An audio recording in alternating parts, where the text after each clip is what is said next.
Globally, we buy 80 billion pieces of clothing every year, but how much do we actually know about the stuff that we're buying? If you go shopping on the high street, it's packed full of more and more clothes on constant rotation.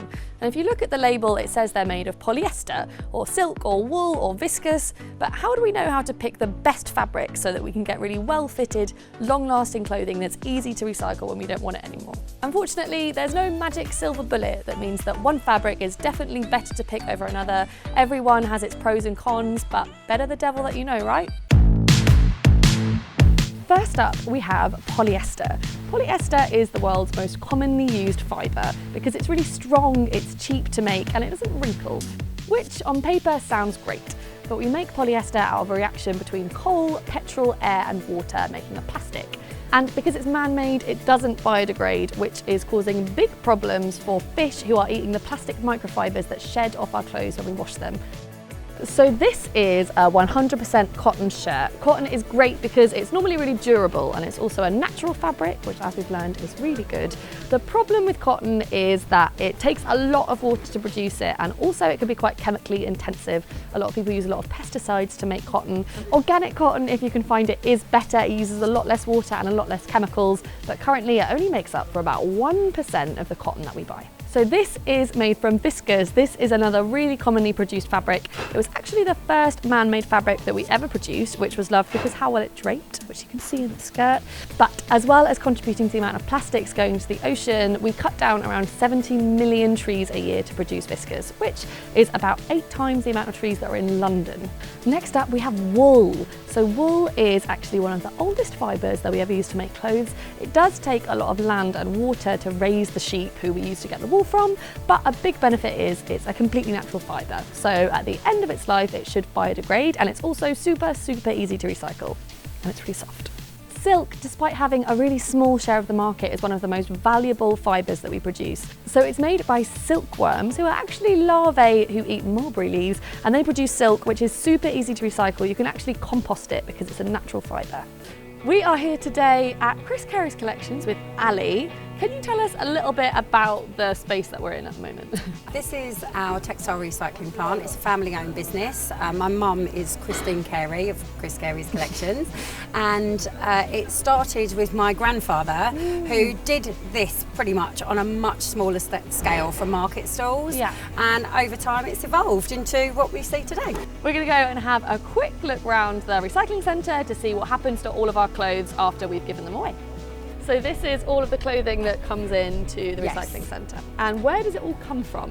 We collect from household waste recycling centres, so your local tips. And we also have curbside collections. So you might have seen textile recycling banks out on the street. We provide those as well. We also collect any items of clothing that you may donate to a charity shop that are then unsold. How many tonnes do you get a day that's coming through? We collect 25 tonnes a day of material. So this is more than that. That's about 3 days. Yeah, that's yeah, it's quite a lot. So there's a lot of textiles that's moving through the factory every single day. Yeah. And do you think there's space for a bigger domestic market for this kind of stuff? Oh, absolutely. I think people are more conscious now of what they're buying, and I think that you'll see things change in that people now have gone through that whole fast fashion of just being able to buy everything all the time and having loads in their wardrobe and wearing it a couple of times and getting rid of it, to actually spending wisely and buying better quality. Because it feels nicer, doesn't it? Absolutely. It fits better. Yeah, it's cut better. Yeah. Amazing. Yeah. And it lasts longer. And then what happens in the next stage? So from here, we have lovely chaps that take it round to our sorting tables. You can just see them over there. And all these fantastic ladies sort it into 72 different grades. So we have material that goes, it will just go all over the world, and predominantly material is sorted for reuse.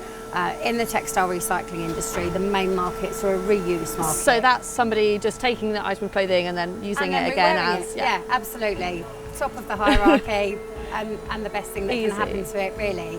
So we have markets all over the world. Some of it's tropical, some of it's heavier clothing for colder climates, and we separate it in that way so that it will go to the right part of the world and where it's needed to be reused again. And when you were talking about the different grades earlier, so what would be a really high grade piece of clothing and what would be a really low grade? High grade clothing would be something from a good reputable shop or brand, designer brand, they command the most value. Okay.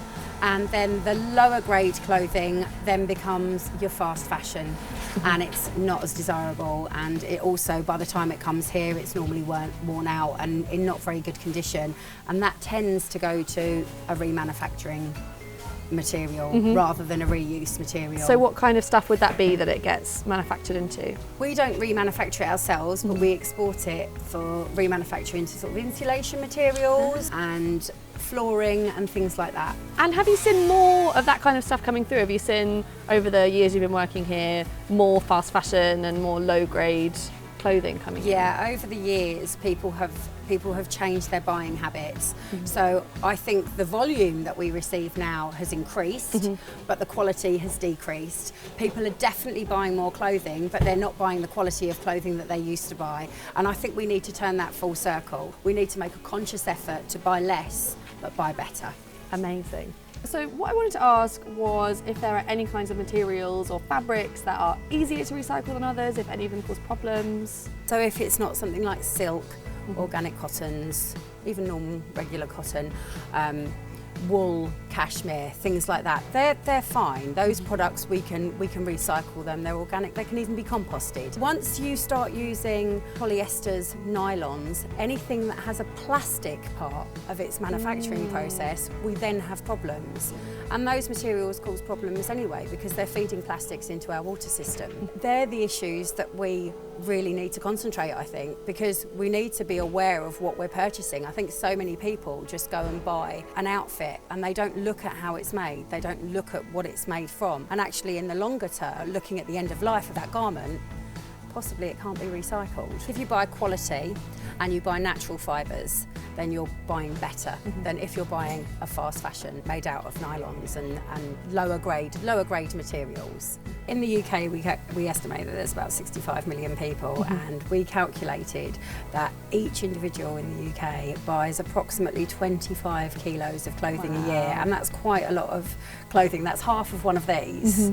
So, and that's compacted, so that's quite, you know, a large bag full of clothing, about that high. And from that 25 kilos of clothing, we throw half of that away.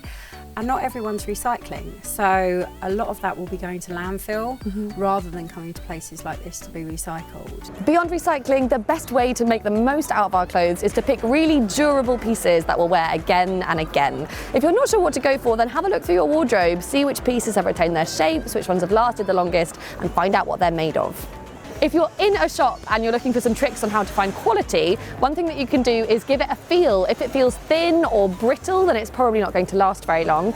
Another thing that you can do is hold the fabric up to the light. The tighter the weave is, the more durable it's going to be. And finally, check the buttons. If they're sewn on really tightly and the seams are neat, then more care will have been taken over the clothes and they'll probably last longer. While there's no holy grail to choosing the right fabric, at least you can go into a shop now armed with the knowledge of how to buy the best things for your wardrobe. Next week, we're going to be looking at what the effect of microfibers from our clothes have on the planet, so don't forget to subscribe to be the first in the know.